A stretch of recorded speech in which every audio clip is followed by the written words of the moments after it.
إذن يقول مهم بيتا من مبارك كنما جمر غارغار يوكين أبارك كنما يوكين أبيد كنما لك مبارك رتين كنما يوغي كمرتين مرة ثانية قفاتو مبارك كنا جو كده جيفتين غارغار من مبارك تام أمادورا كاستوري توكو حسابا غافا ذيكنا مكوينين بيتا زين رتي مال دوكا غورا من بيتا يادن نوسر راكازوري ده ممكن وان سنيله كيادن رتي كنما فراتي بدو ملاجو كنا بوليتكيا ربي سيافا يسوع biyya keessa jira barsiisa atillee biyya keessa jirta barsiisonni lamaanuu atiin kun fira qabda mukarraan dhalanne dhagarraan dhalanne yoo si dhukkubellee firri kee hundi dhukkubsataa miti yoo dandeettan baboksi ilkaan soddoma irraa yaase dadhabda biyyi laaftullee taatu seera qabdi mucaan kun yakka dalage si ajjeese si mitiyyuu haadha kiyyayyuu maqaa haadha kiyyaatiin haqa kiyyaa maqaa balleessan osoo biyya jiraadhe wallaahi hin fannisan dhiisu osoo naannoo isaa beekke fannisiisuu danda'a ammayyuu sa'a kana keessa jechuudha garuu mootu waan gootu mallaqa kana hunda si nyaate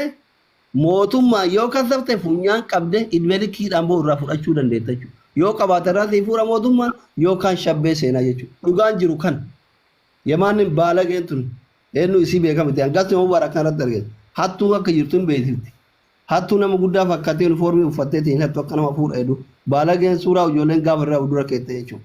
Sinigalee miti mallaqa kee seeraan gaafadhu isinillee warri biyya keessa jirtan warri as jala jirtan warri mootummaa keessa hojjetan mootummaa walitti dhiyaatan miskiina dhukkubsatu kana kalee hawaasa ofii tajaajilaa ture namni kun doktora irraa fuudhaa fi mallaqa xiqqaa nyaanne. Kan inni beekutu birrii xiqqoo malee mallaqa yoo xiqqaate 200,300 ol nyaate kaashaappin ka giiftiin mana ofiit irratti gaazexaa irratti guurame mallaqa baay'eedha jechuudha. Kida yoo xiqqaate 400,300 dhayeera mucaan kun mallaqa baqqalee kana jechuudha. karaa seeratiin gaafadhaafi kunoo eenyu kan itti yaadannoo akka suuratti argitan kan tokko kana inni itti aanu warri yaada qabdan kana booda mubaarakaati immoo waan gootu nama eenyummaa isaan beeyne itti hin amanne yeroo gargaarsa gaafatan gargaarsi godhamu gasti keetira fiddee harkana cabacabsiisin jiila siyaa ta'u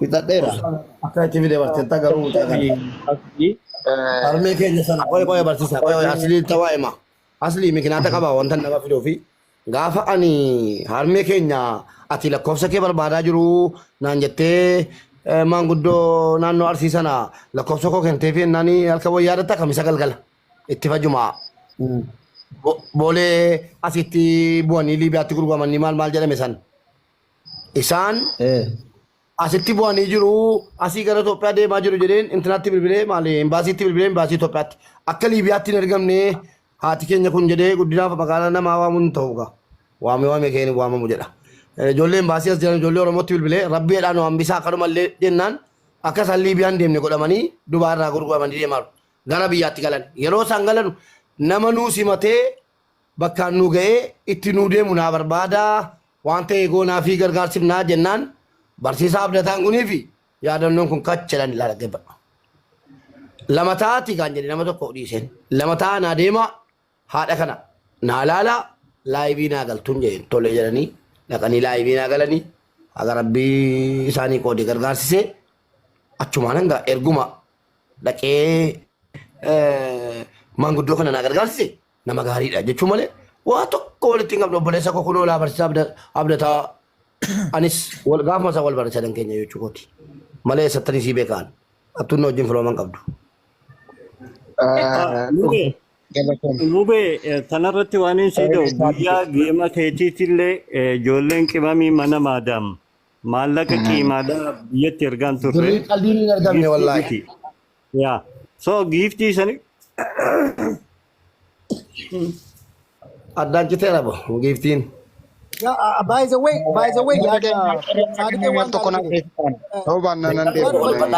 gaafa geemii dabaree asofna. Okay. Yoon dogongore nama hedduudha kan qarshii irratti argatu. Garuu giiftiin gaafa kennamu karaa yaadannoo yookaan karaa biyya keessaatti kan jedhu hin agarre miti jechuudha.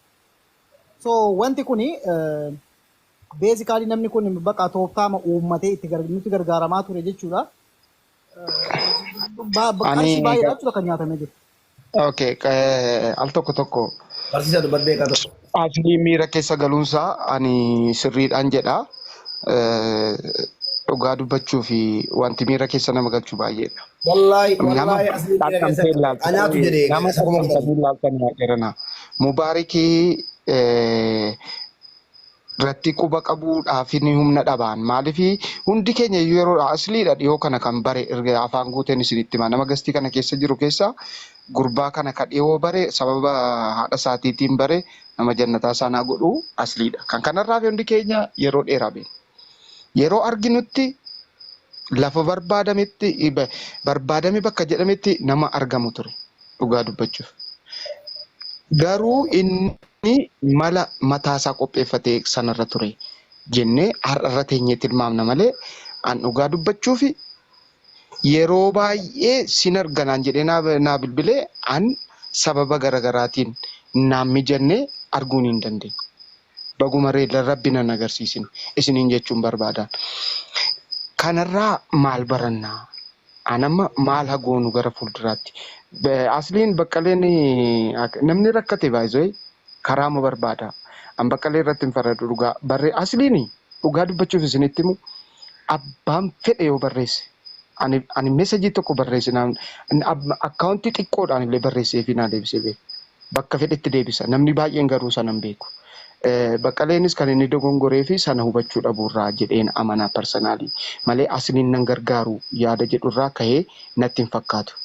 Egaan abdataarraa wanta tokko namni dogongora tokko yeroo argu keessa isaatti bulfachuudhaan dubbiin dubbii dhalee tokko lamarra bu'ee lama sadiirra bu'ee sadii afurirra bu'eeti haga kana kuufamee jechuudha. Osoo jalqaba dogoggora namni arge kanatu ta'ee jedhe yookaan mucaan kun hin sirrata yookaan waan balaan haga kanaa hin gahu. Boriifis iftaaniifis ana barsiisaa biratti balleessaa arginaan. Bor sirraa ta'u osoo jechuun taane ammuma gadi qabanii barsiisaa kana bira dogongora jiru. Kun maalis beektu nama meeqatu gargaaramee jira tiiktookii kana gubbaa. Boris nama meeqatu gargaaramuuf deema. Kanaafuu sana gufachiisuu deema. Sana gufachiisuu deema, sana dhaabuu deema. Akkamittiin nama haa amannuutu dhufaa jira. Dhimmi gargaarsaa dhimma iftoomina barbaadudha. Warri kennitan akkamitti kennina, eessaan kennina, maaliif kennina? Gadda waan hin taajjabe tokko nama wayittaa seera isa irra deebiin isinitti hima. Gargaarsa jaalbaateetiif mana kanatti sassaabamaa ture. Namni wayii dhufanii eenyudha intalli suni maqaan ishee naan dhufuu didee maatii biraan oolee jette. Maatii bira oolteetti. Garuu gargaarsi haa godhamuu jennaan akkaawuntii nama sadiin bannee qabna. Erga bira oolte akkaawuntii keessan fidaa mana mubaarakiin fudhee dhaqaa jechuutu salphatamu. Nama sadiin akkaawuntii bananii fidanii dhufuutu salphata yaadana. Uummanni gaarummaan isaa uummanni maal godhee akkaawuntii haadha manaa irratti haa galu gara jedhutti deebi'ee kanaaf qajeele. Tilmaamni koo garuu erga maatii jaraa bira oolte akkaawuntii jaraa fudhatanii dhufuutu salphaa ture akka qoottan personaan. Kanaaf gargaarsi yeroo godhamu mubaarik baay'ee of eeggata. Qaawwaa mubaarik hin argine immoo namoonni jala jirtan namoonni gastii gubbaa jirtan yeroo argitan mubaarik qaawwaa karaa akkanaa natti mul'ateera. Attamiin qaawwaa kana duuchinu jedhanii yaada kaasuun ibsuun barbaachisa. Jedhee amana warri nu ilaaltanii yaadannoo amantanii gootanii of course hundi keenya iyyuu yeroo inni gastii irra ture yaadannoon dhufe jennee harka rukutaa warri turre dhiifama nu godhaa jenna bakka isaa buune isa immoo akka asliin jedhe baqqalee anaan na dubbisi wanta barbaachisu hundumaa karaa mootummaa wanta barbaachisu hundumaa gochuun ni danda'ama fixadheera.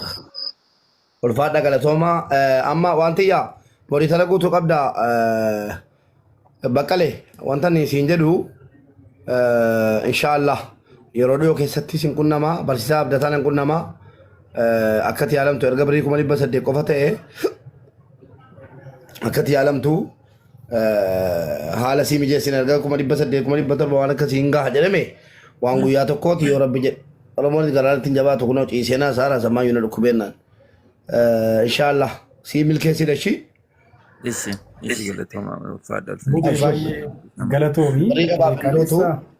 Kaleessa mubee koo yeroo tokko kalee marii deengaddaa Wanti yaa mucaa galchi. Ayyee. akkasumatti haga gargaarsi guddaan godhamutti jennee gargaarsa akkaawuntii isaa maxxansilee guurree fi turre waan ittiin kalee dhiqatudha beera akkatee jennaani qarshii 72,500 guurree akkaawuntii isaa irra galchinee fi jirra baqqaleedhaa fi asumaan uummata kanaan galatoomaa jennaani egaa baay'een gaddaa hedduu miirri kiyya miidhame dhugaa dubbachuudhaa fi gaafa sagantaa kanaas yaadannoo biratti akka hiriyaatti argame waamamee kabajaani kan kanaa achi garuu dhugaa waan hin jedhu hin qabu.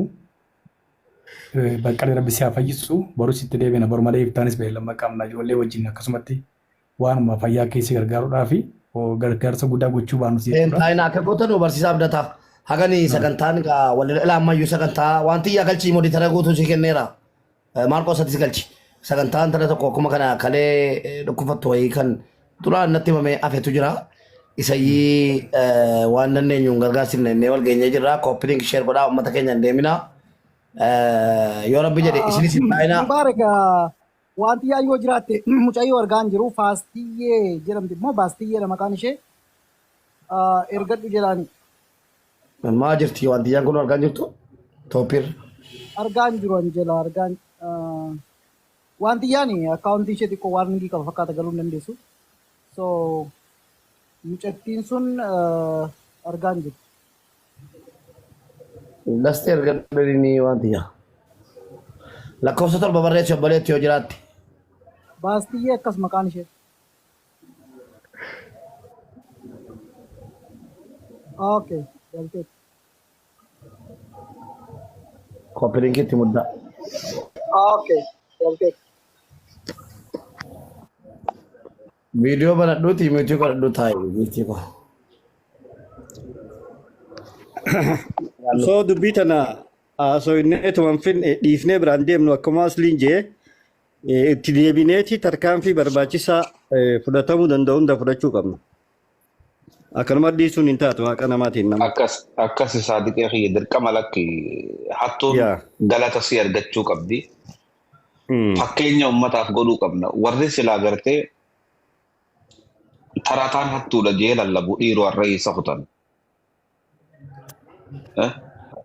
Kono hattuun dhugaa tanaa argaa jechuu barbaanna jara keenya wanni footoo isaa barbaanneef bakka hunda hoggaa deeme akka agartan feene ittiin beefamattee of haa barsi.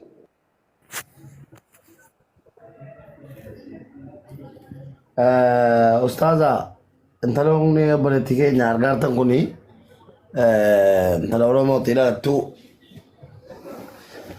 Oromiyaa keessaati. Wantiyyaa hin beektu yeroo hunda bakka gargaarsaatti leenca kennuudhaan maallaqa wallaahi gargaarsi raaftu hin jiru. Obboleettiin keenya kun erga kalee lama dhukkufatte hoggaa ja'a waan akkasii keessatti fakkaata. Mee namni seenaa siirraa beektanu nu dubbadhaa Maarqos dheengada keessatti waan ta'eef yookiin mootumti dubbadhu obboleettii keenya. Uummata keenya hin deeminaa kooppiin sheer nu godhaa warri fooloo qabdan. Galatoomii anillee dheengaddumanii dhaga'ee hin beekun ture. Mucaan kun umriin ishee waggaa 22 amma waggaa 6 kalee ishee miiccataa jirti. I think yoo biyya Turkiitti ergachuudhaaf birrii 2,200,000 gaafatanii ammumayyuu waan ittiin miiccattu iyyuu hin qabdu. Torbaniin 9,000 kaffaltee miiccataa turte jechuudha waggaa 6.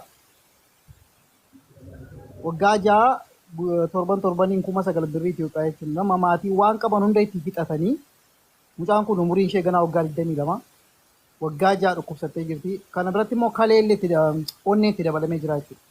Kalee lamaan erga feel ta'ee booda amma kalee onnee illee dhukkubsataa jirti. Kan jedhudha. Isheenis yoo kanarraa waan isheerraa gaafatan gaafadhaati uummata Oromoo bira dhaabbatan.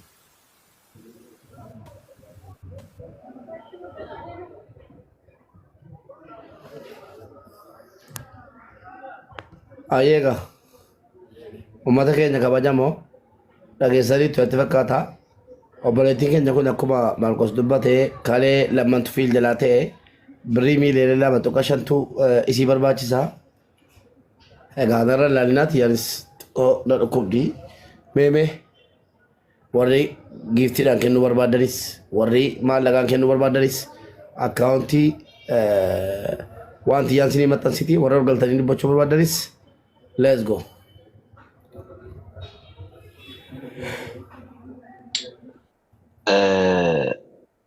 Baasii rabbi si haa fayyisu obboleettii rabbiin waa hunda danda'aadha. Wanni isa dhibita akkan jirtu rabbi si haa fayyisu. Mee yoo dandeesse xiqqisho yoo dandeesse ati afaan keetiin uummata kanatti xiqqoo silaa dubbattee bareedaadha.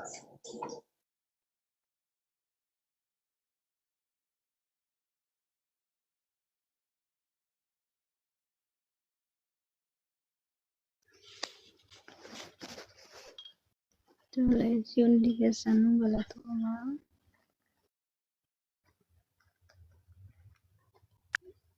Nagaa jirtu. Sagaleen kun